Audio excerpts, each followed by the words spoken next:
ser mi vialte ni na min thang thrat lam hi kan rian asi na dot nak ni kan nun atso boy pa mo boy pa na ser mi thil ha ni an sin chiao in na sun parning na lian ngan na alang ter na that na chul ha in kan sa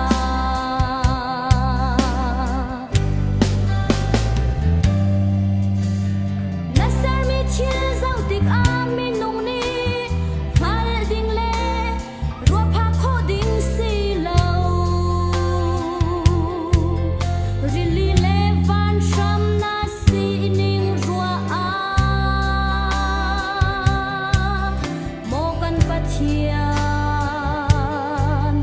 thang that biak la na si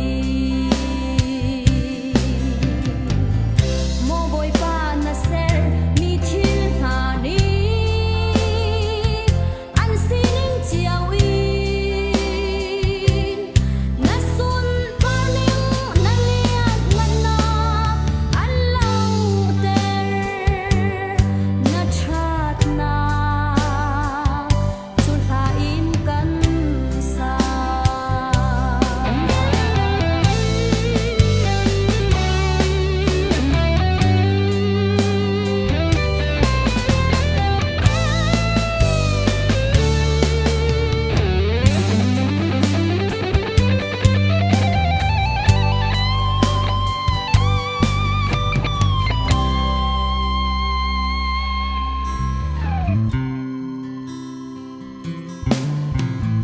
kan nun nak tho na ser mi adong i hau hmat ni an ser than khau ti lo nang ma lau chun zai zong vial te na hi san tlai lau mi